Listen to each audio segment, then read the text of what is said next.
Hello, Bao Bao.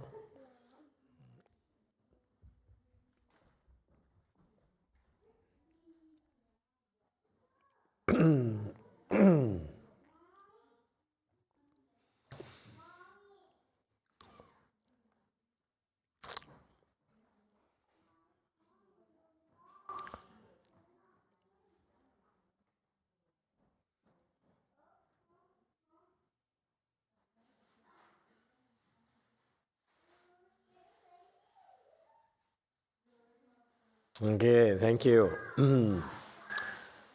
Hello, everyone. How are you today? Okay, let's see. What are we going to talk about today? Anyone have been watching? Yes? 4. I was just wondering, maybe you could explain how everything in the world and everything we see is not real. Everything we see is not real. Did we say that? Well, I was listening to the Vajra Sutra yesterday, and the Buddha was saying everything is not real, but then also believing everything is not real is false. So can you touch up on that a little bit? Were you listening to Master Shinwa's Vajra Sutra? No. It was not the best translation, but it was on YouTube, and I was driving, and I wanted to listen to it. Yeah, that's a problem. The translation, you have to be careful about the translations, what you listen to, because I'm a purist. I don't listen to bad translations because they plant the wrong seeds. Okay, especially the Vajra Sutra gives people the wrong impression that they understand it, and that's why most translations are way off. So the nature of the question tells me the translation is confusing. Okay, so I don't know how to answer a question that's not really a good translation, that's based on a bad translation of Vajra Sutra. Okay. In general, the Vajra Sutra is one of the quintessential Buddhist teachings, and through Chan meditation, then people are able to understand its meaning. So unless you do Chan meditation, you will not be able to translate the sutra properly or explain the sutra properly. Okay, and this is a problem of all the translators. Translations of Buddhist texts is a very, very tricky business. Okay, and it's usually reserved for the people who have wisdom, or should be certified by people who have wisdom. And when we talk about wisdom, like Master Shinhua set up a system, that's why we should be very grateful to him, because he came to our country years ago, and then he says, I'm going to transfer my knowledge from Chinese to English for you and for your children, for the future generations. This is very important. This is a treasure, a Chinese treasure that the Chinese no longer treasure, no longer cherish. Therefore, if we're not careful, they will lose that treasure. So it's imperative upon him to bring that treasure to the West. Okay, how do we bring the treasure to the West? By training us, teaching us Chan. That's why he started. Most monks and nuns, when they teach their pupils, they need to go through some kind of meditation training. Okay, the Chan training or meditation training is a basis of the teaching in Buddhism. This is not just for us monks and nuns, but also for you, lay people as well. You're at home, you want to help your children, and teach your children about themselves and about how to be a better person. You need to go through meditation.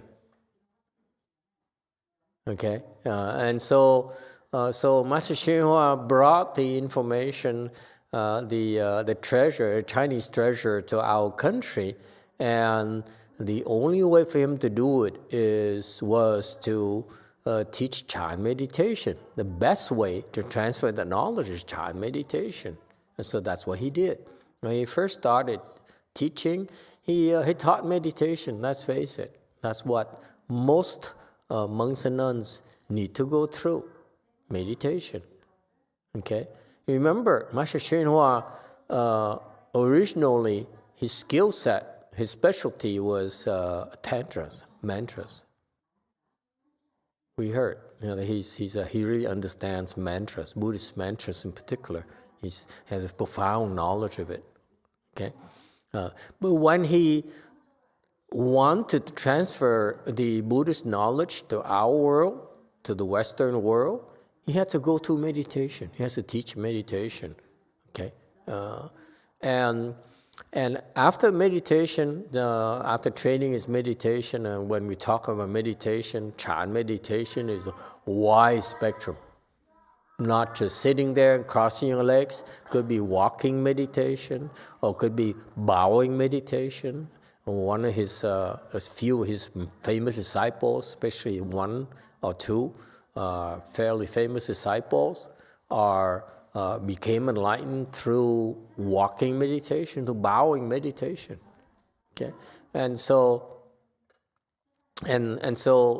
that had to happen before they were able to certify the translation. So in Buddhism, the translation of our scriptures is a very, very serious business. We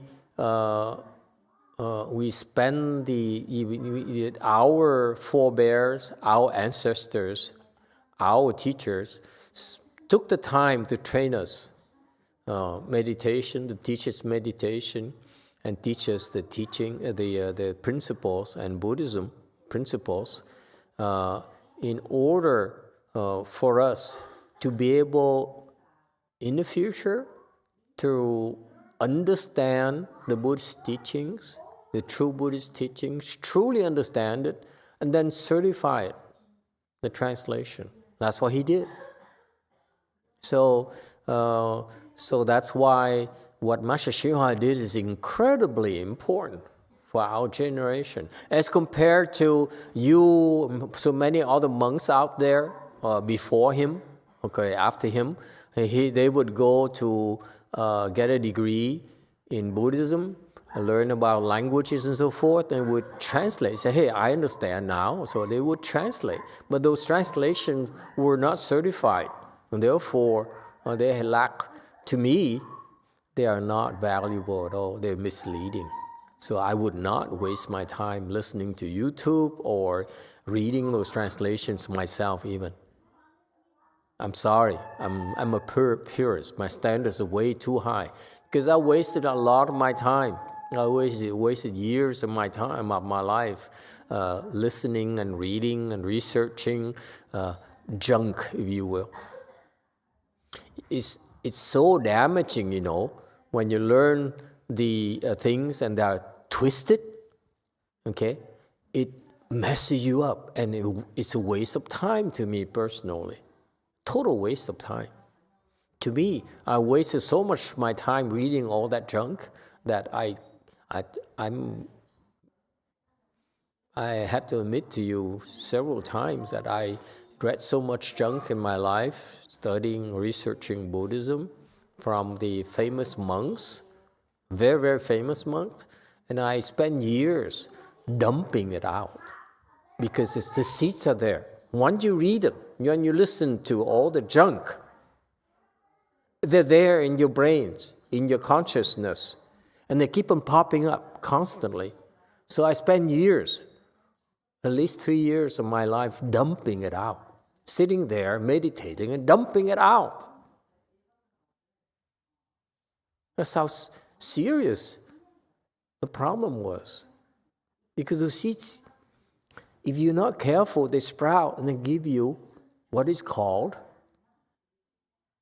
deviant knowledge. And you act upon this deviant knowledge, you cause a lot of pain and suffering for yourself, your family, and the people that you come in contact with.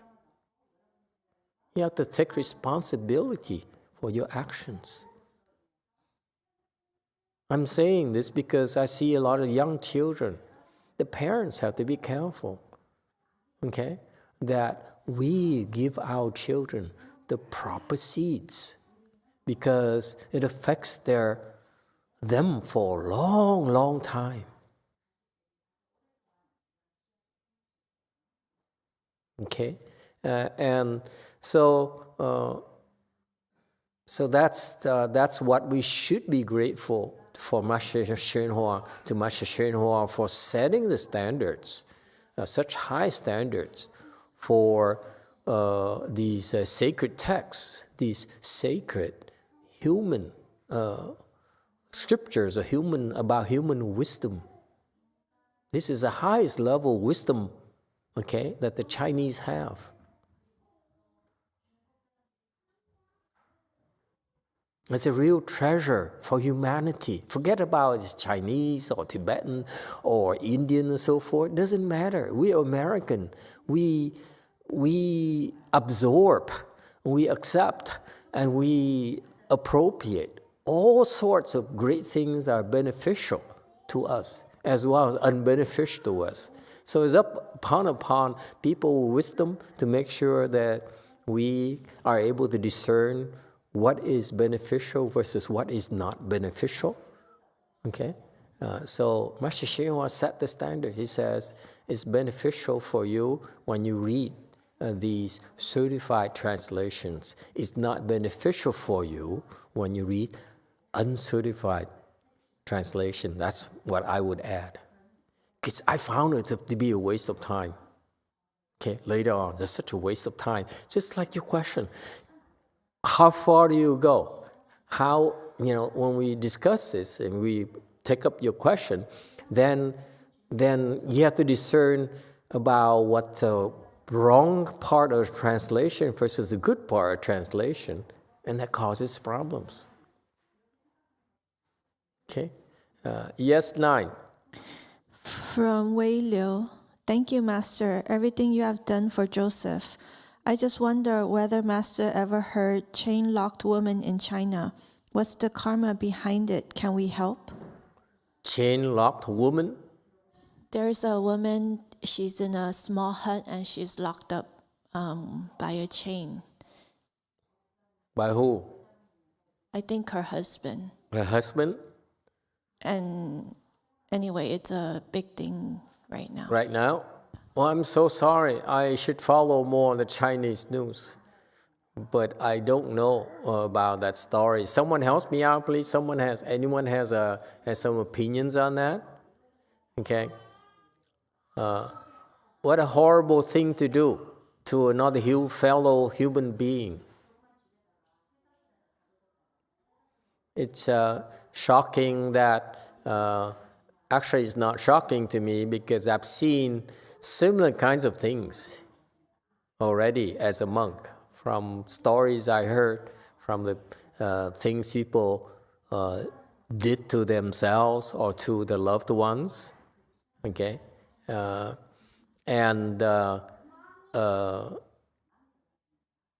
First reaction is that what an inhumane thing to do.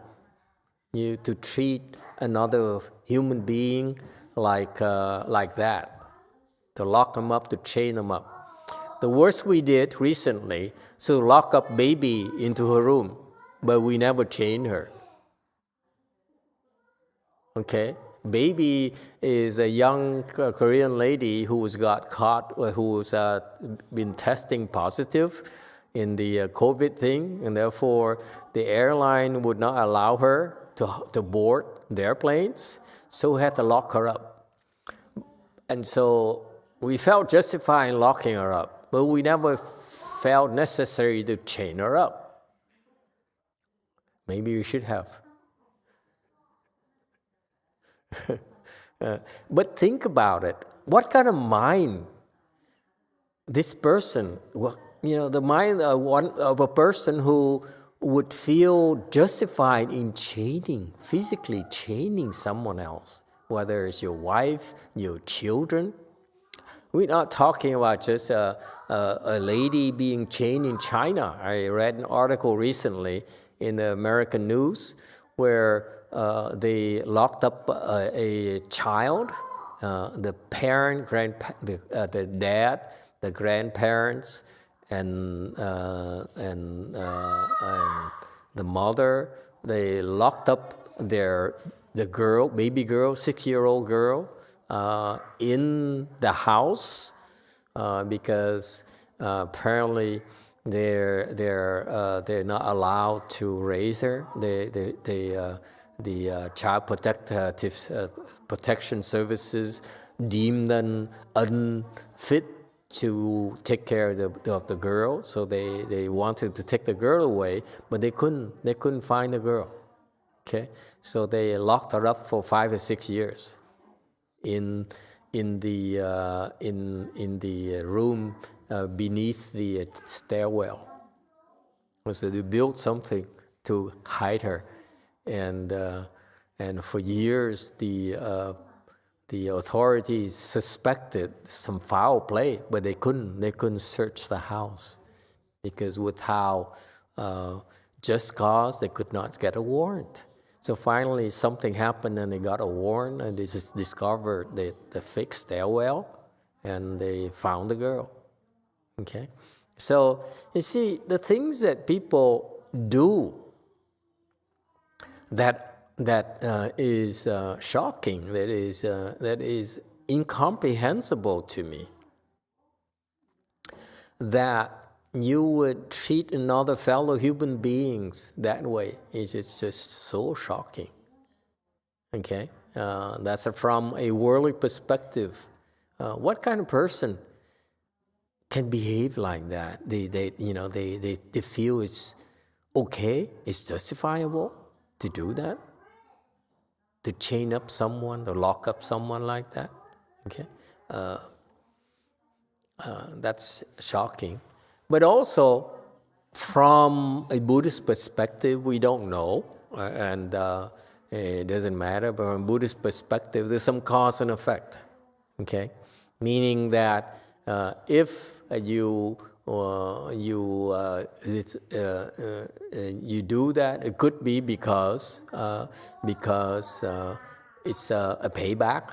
Maybe in the past, that woman locked up the husband or that person who locked her up, so that now she's undergoing the retribution. In Buddhism, after you're beyond the initial shock, you need to look at the big picture, go back in time, or move forward, rewind in time, or fast forward in time, and you see that there's something called cause and effect. Okay, if the bad things happened to her, meaning that probably in the past she did that to someone, and now she must undergo that retribution. It's a lot more behind the scenes than you think. So it's not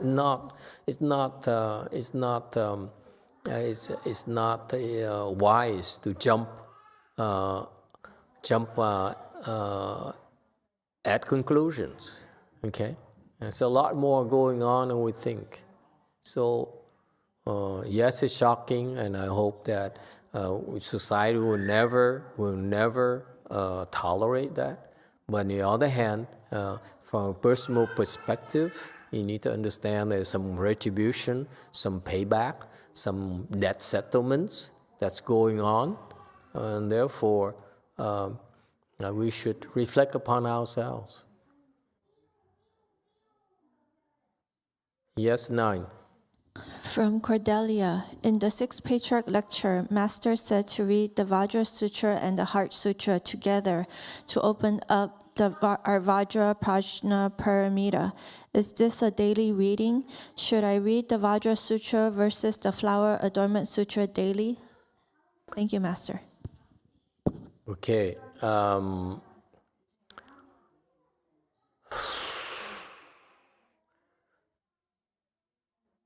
Accord with conditions.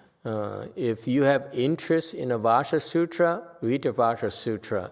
If you have interest in a Flower Adornment Sutra, read the Flower Adornment Sutra. Personally, I love the Flower Adornment Sutra. If you do the Flower Adornment Sutra, it also covers the principles that are taught in the Prajna Sutra as well. Okay?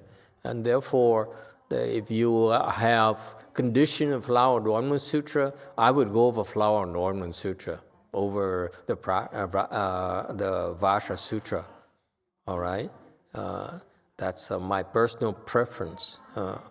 On some people, though, it depends on you. If you feel there are strong affinities after I said that, I still need to caution you that you also listen to yourself.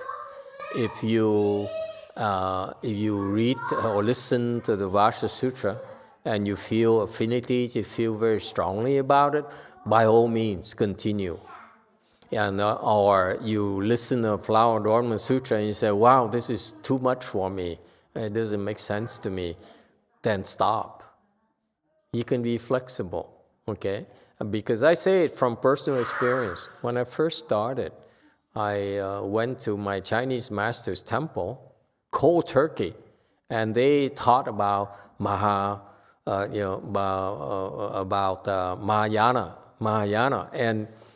and I couldn't understand it. And the people I talked to, they couldn't understand either. They couldn't explain to me what is this Mahayana thing is. Okay, was.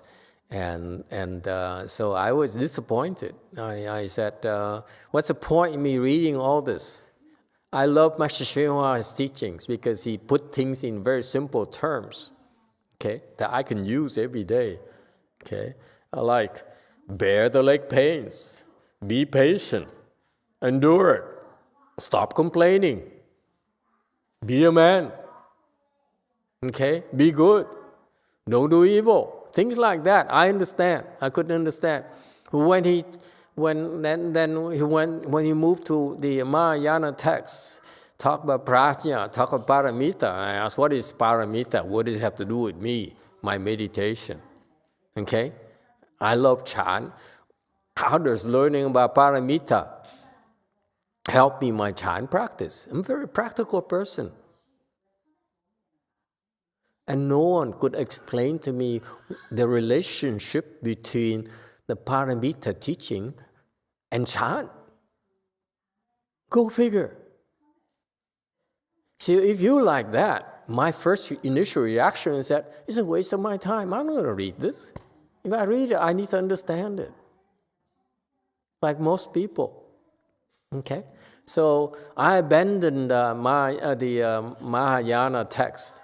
I went down to a text level called Hinayana text in English that I could understand. Hinayana text, they talk about your mind, they talk about a lot simpler concepts that you can embrace, you can touch, you can connect with. Whereas Mahayana talk about, the universe, Buddha nature, and all those things. It didn't mean anything to me. So I spent a lot of time reading the Hinayana text translation into English. Okay, I did that for a long, long time. Until one day, a year later, 6 months later, I realized that I didn't like it anymore. I didn't connect with it anymore. Because is something unsatisfying. And I later realized the lack of depth, the lack of comprehensiveness of the view of the world, of wisdom, of life.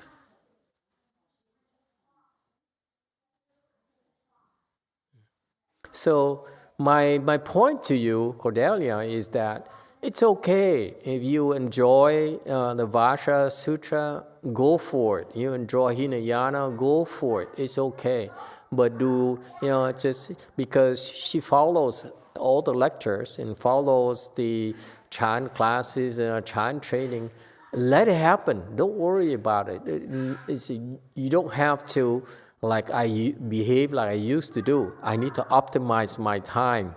My time is invaluable. I couldn't afford to waste it. And I know how you feel like, right? You're so busy. You cannot afford to waste your time. I understand that. But just follow the schedule, follow, the Avatamsaka Sutra lectures, the 6-page Sutra lectures, prologue, Dharma talks and so forth. It's all comprehensive. But feel free to listen more to this or to that. For example, Andreas, he listened to some YouTube things on the Vajra Sutra. It's a good thing. It's a good thing. It has some good stuff in there as well, some bad stuff. I'm just warning him that if he spends the time doing that, then listen to, let's say, Master YongHua stuff or the translation there. They're much better than the uncertified translations. That's all. Yes. 4. Yeah, it was more casual listening, and I looked up to see if there was the DRB8 translation. I couldn't find it, so that's why I was listening to it. And good point. Okay. I found the line that I was thinking of on the Master YongHua's website. Yes. So what is that line? Those living beings that have no further mark of self, or of others, of living beings, or of a life, no mark of phenomena, and no mark of no phenomena. If living beings' minds grasp at marks, then that is attachment to self, to others, to living beings, and to a life. For that reason, you should not grasp at phenomena, nor you should grasp at no phenomena. Regarding that principle, the Tathagata often says, all you bhikshus should know that the Dharma which I speak is like a raft. Even the Dharma should be relinquished. How much more so is not Dharmas?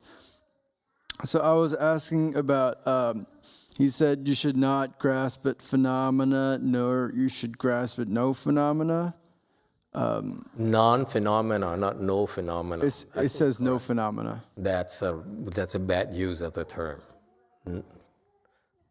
Yeah, I guess I interpreted it to mean, or I heard it that it meant the world is unreal. But is it? He's just saying that don't grasp at it, right? Yeah. Okay.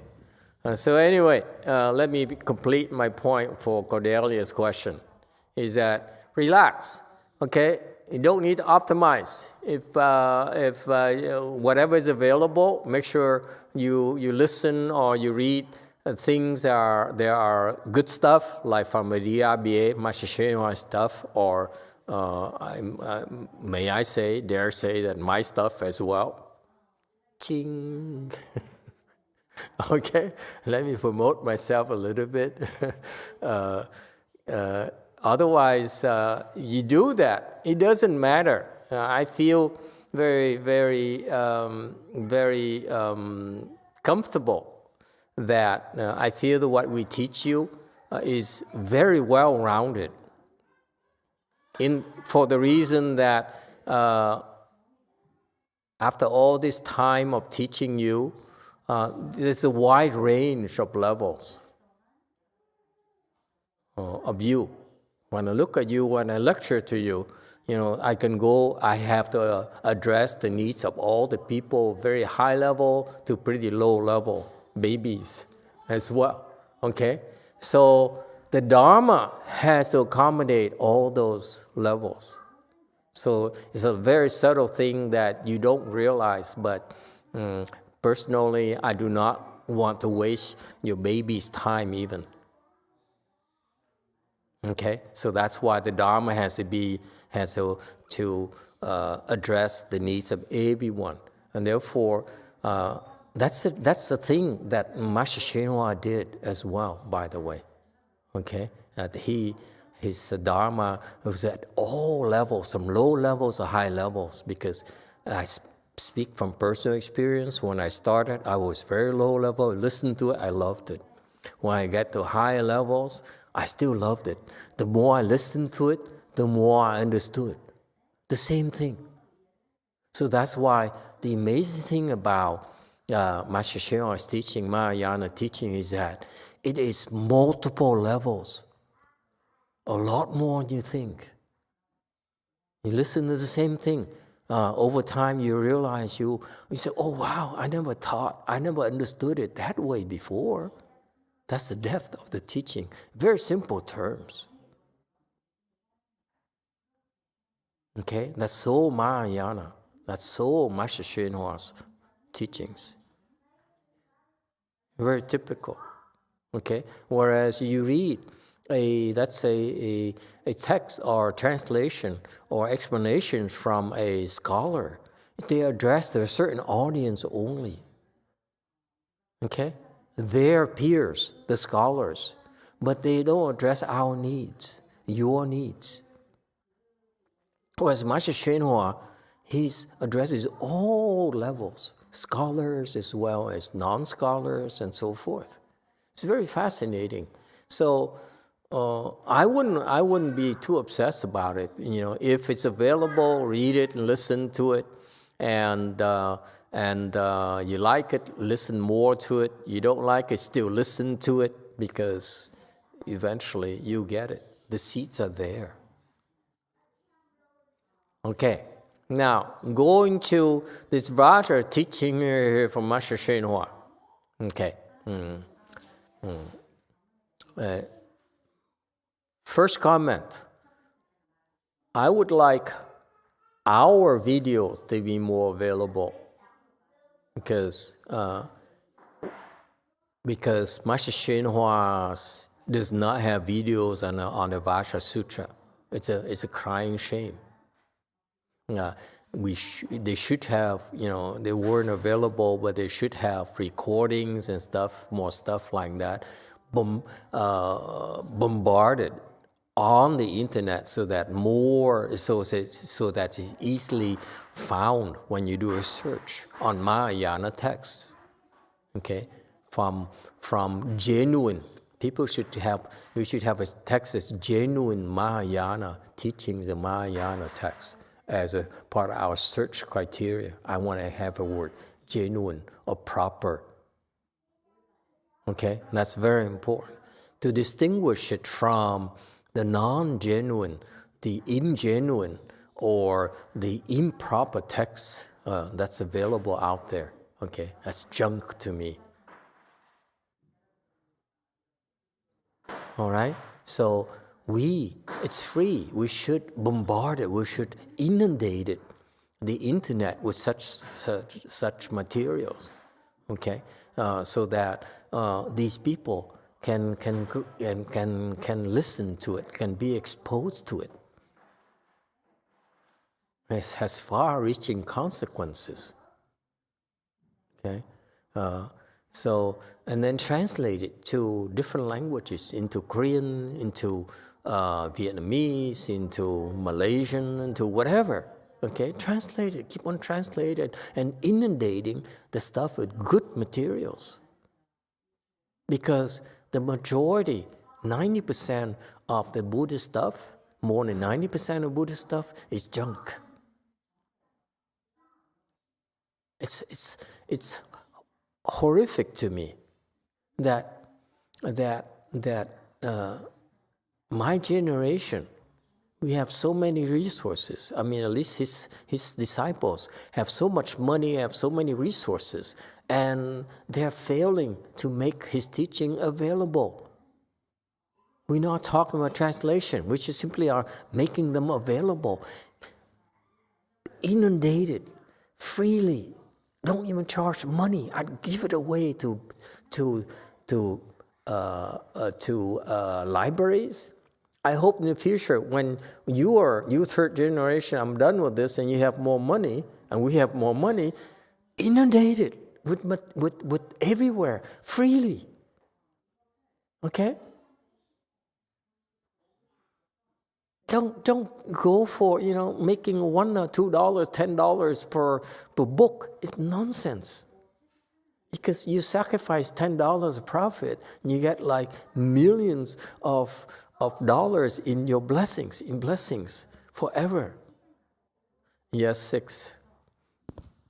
Master, I remember I was having a conversation with another one of your disciples, Jim, and he told me that he was reading something in the Vajra C journal, and they provided a link to some more of Master Xinhua's conversations that were translated by Venerable Heng Sure that we can't easily get on YouTube.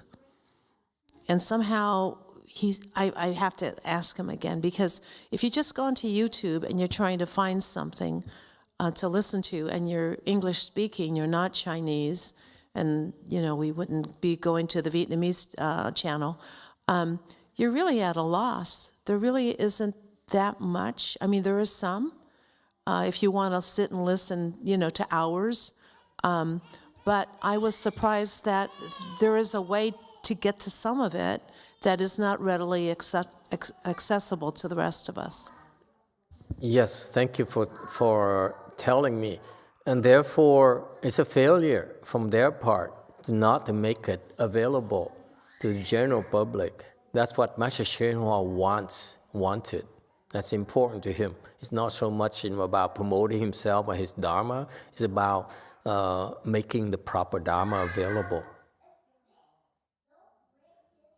Okay, and folks, I'm not talking about just him and me or his disciples, but also my disciples as well. You Xian people, when I allow you to teach Chan meditation and so forth, okay, that should be recorded too. That should be made available as well, because we have our standards, and we need to make all those materials available. Okay, don't be shy. Okay, and this is, to me, I find I'm disappointed that his materials there's not enough efforts to inundate the internet with the proper Dharma. And they are supposed to be the guardians of the proper Dharma. I don't know what they're doing. Building temples? What for? Then we are relegated to the same as another, temple, another monk who says, come to my big temples and give me more money. And what for? It's just to me, it's disappointing. Anyway, so this teaching of Master Xinhua about all that refers to his teaching about people like you, meaning who are not enlightened yet, who are below 4th-stage arhats. And therefore he says, for you, okay, the reason you're not there is because you're attached to marks of a self, mark of others, or mark of living beings, or mark of lifespan. You attach to it, meaning what? A mark of a self, meaning there's a self. You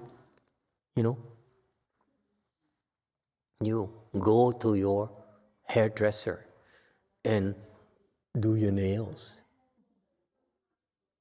Do me. Okay? That's an attachment to the self.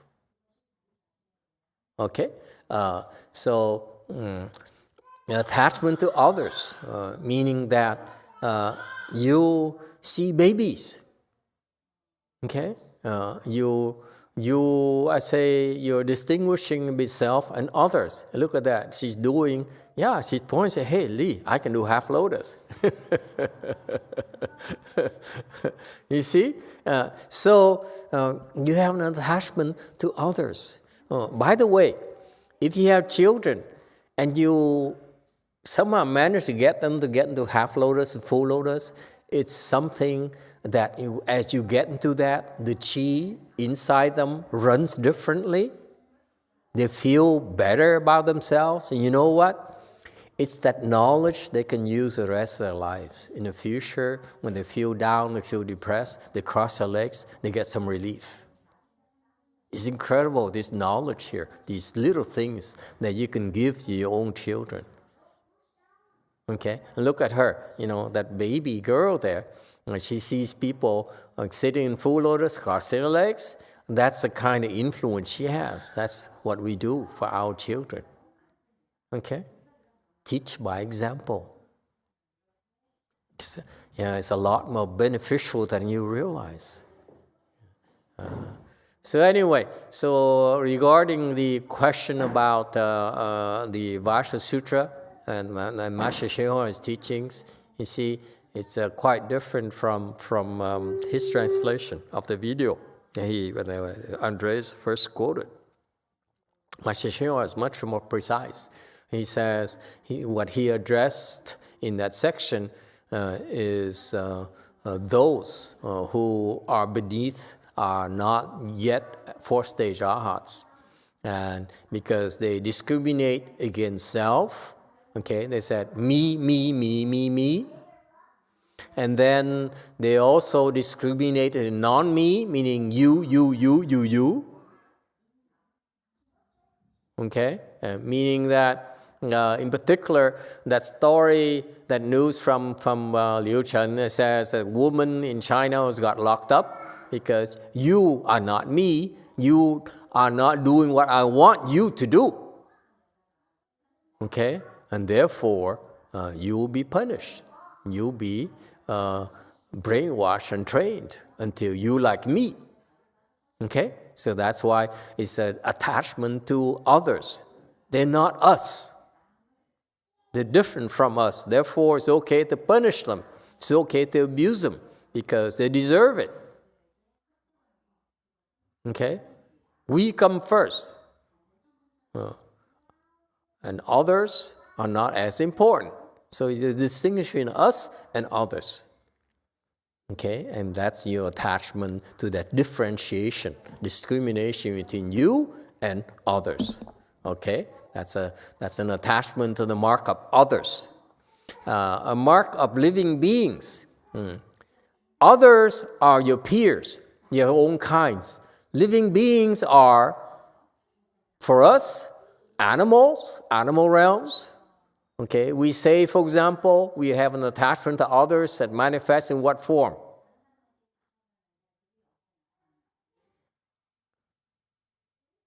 We eat them because we higher up in the chain. Therefore, it's okay to eat them. It's okay to whip them. Cha, cha, cha. No? You know what it means, huh? For you and Bao Bao is okay, and the mechanical horse at Walmart, okay. For us, real world, cha cha, Chinese people, cha cha. Okay, so we discriminate against all the living beings, such as animals. Such as what else? What are others? Huh? Yeah? 4?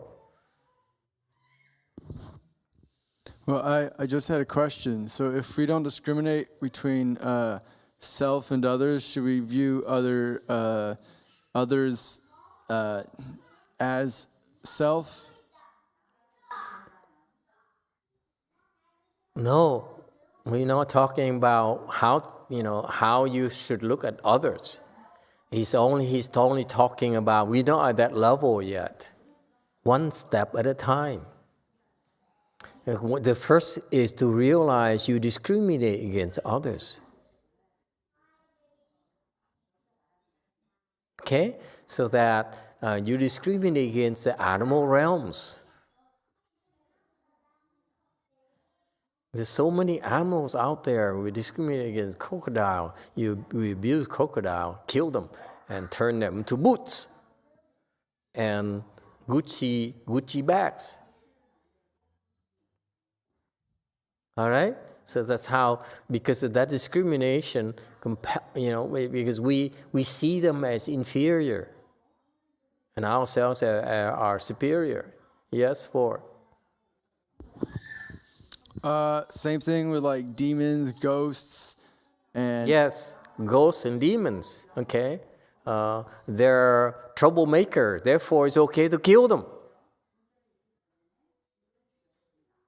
It's the same kind of logic as, because she doesn't obey me, my wife doesn't obey me, therefore I'm going to chain her up and lock her up. Because it's her. Discrimination is in others. Okay? And then it takes on another dimension where others are your peers, your same kind. Now living beings are different kinds. You discriminate against them further. That's how our mind functions. Beware of that. Yes, 9. From Chun, I spent a lot of time following that news story in China too. I wonder, as a Buddhist, should we try not to be outraged by these type of things?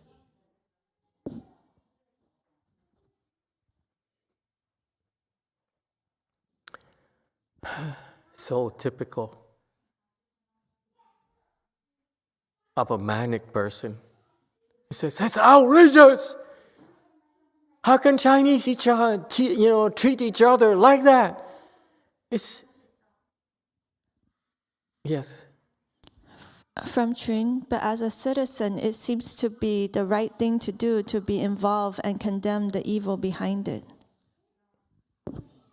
Condemn for who?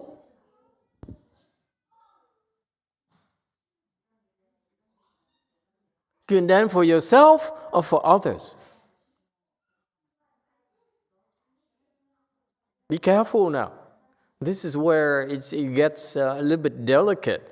Because, yes, the first reaction should be, unless you want to be criticized and labeled as cruel and inhumane, then you should condemn it, criticize it right away. That's what is expected of you. And that's why I said, oh, it's shocking. That's as far as I would go. But then, for the sake of balance, you also have to look at the big picture. Why? Why is that way? Okay? Not just about in China, but look at what the Nazis did to the Jews. Okay? It's a lot worse than this case. A lot worse. Okay? And so we should be outraged. Okay? But you also, at the same time, you need to step back and see and look at the big picture as well. Okay? And the reason I say it is because we have to be careful. You don't want to offend people further. You don't want to fan the fire of rage, of anger people have when you hear this story. So you say, so what's the big deal? Then you simply are making a lot of people unhappy, more upset. Yeah. So that's why it's not wise for you. So that's why it's perfectly acceptable. Let's say, yes, I'm upset. Yes, it's outrageous. Okay? That's for the sake of the listeners. Okay? And that's the difference between when, even though you have no attachment to self, to others, to living beings, to a lifespan, okay? It doesn't mean you have to behave stupidly, insensitively. Right? Yes, you can't say, yeah, I understand, but I understand, but why are you so attached to the concept of others, a woman being chained? That's not wisdom. It's a lack of compassion.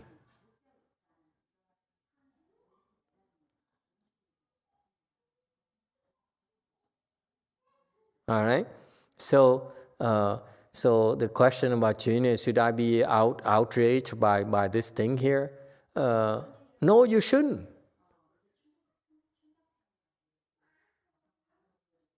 And much more important for you as practicing Buddhists to develop compassion for that woman instead of being outraged at the person who's responsible for it. You should be compassionate towards her as well as towards him.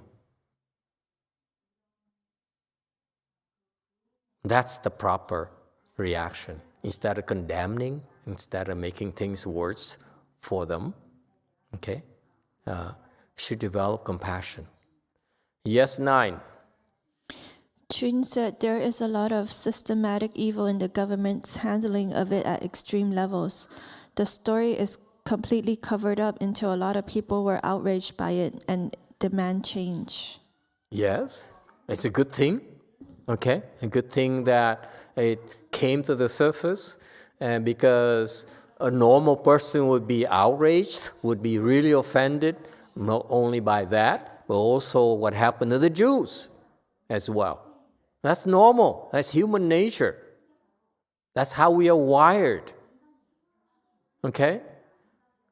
That's for normal people. I'm talking about Jun, who says, at your level, instead of being outraged and dwell on that, you should have compassion. Look at compassion.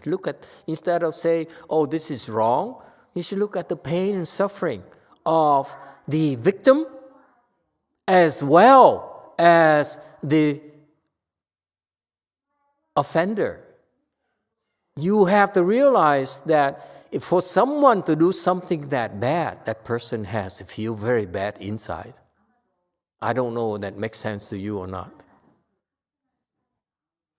Usually when we hurt someone, it's because we are so hurt inside, so deeply hurt inside, that we have to do something to let it out. And all we see, worldly people see, is the act of hurting. They fail to see that this person here is so deeply hurt, so deeply damaged.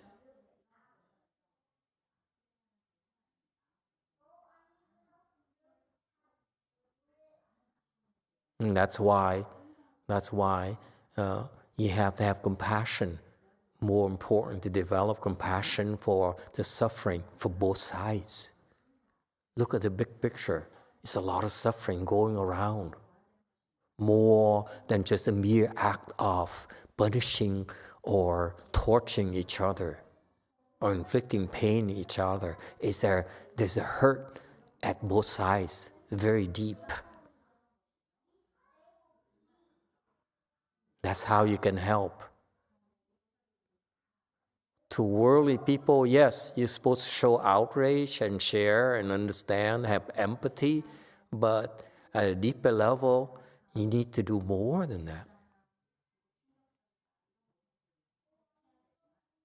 So what can you do? The question is, can you do? Pray for her. Now we're aware of her pain and suffering. Pray for her well-being. Give her some blessings. And don't forget the offender as well. Pray for him as well. Don't forget. He's hurting as well. Or he will hurt a lot more in the future, for sure.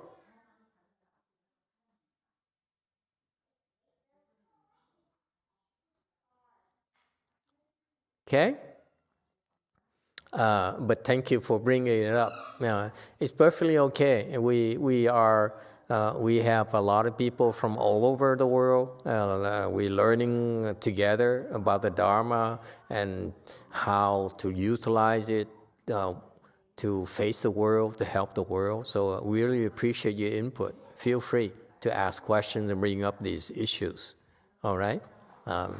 It's no right and wrong. It's about exchanging information. I don't claim I have all the answers, but it's about sharing our knowledge and see how we can become better as human beings.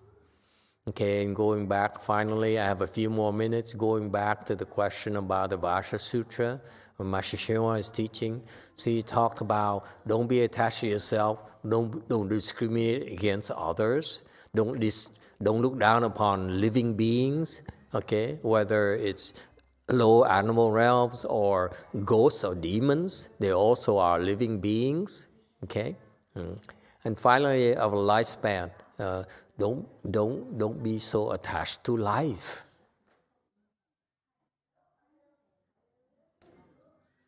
Attached to time. Okay? And those are our attachments that arise from our confusion. When you're aware of that, then what do? Become less attached. That's the sole purpose of this, is you don't need to have a solution. The solution is in becoming aware of it and letting go of those attachments. It's okay. Oh, I realize I'm attached to an ego, or a self. Yes? Just drop that attachment. Don't be so attached at that very moment. That's it. We're not asking you to change. Don't go home and say, I'm not attached to me, I'm not attached to you, honey, so let's get a divorce. That's not Buddhist wisdom at all. Think about it. Or you look at your child and say, I know you're empty, so mother is going to throw you away and give you away. Hey, Buddha gave away his sons.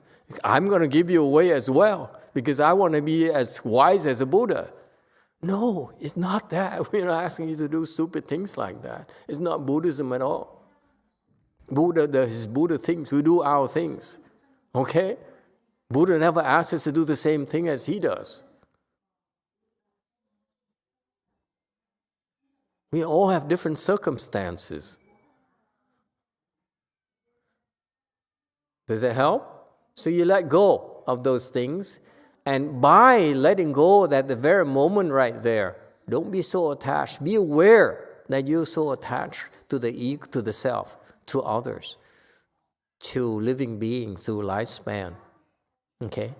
Let go of that. That's how you allow your wisdom to unfold. That's how you how you free yourself and reduce your suffering. Okay? That's what you do.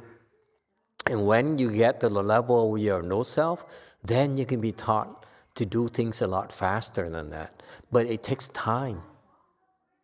You need to let go of that ego.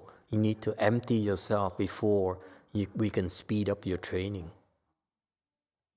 That's why the Vajra Sutra has 2 sections. One section designed for you to empty the ego. Next section is the one you empty the ego. Then this is your next level of training, which I admit to you that I failed to do a good job in the second part of the Vajra Sutra. Okay, because the Chinese, when I explained it years ago, I lacked the skills to address those needs. I erred on the safe side by sticking to what Master YongHua did, hiding under his umbrella. If he explained it that way, all I have to do is elaborate what he explained. That's good enough. And nowadays, to me, it's not good enough. I elaborated more on that sutra on the lower side, on the fourth level, fourth stage arhat. I elaborated that because he failed to do that. But then come to the beyond fourth stage arhat, the second part, I stuck to his teachings. And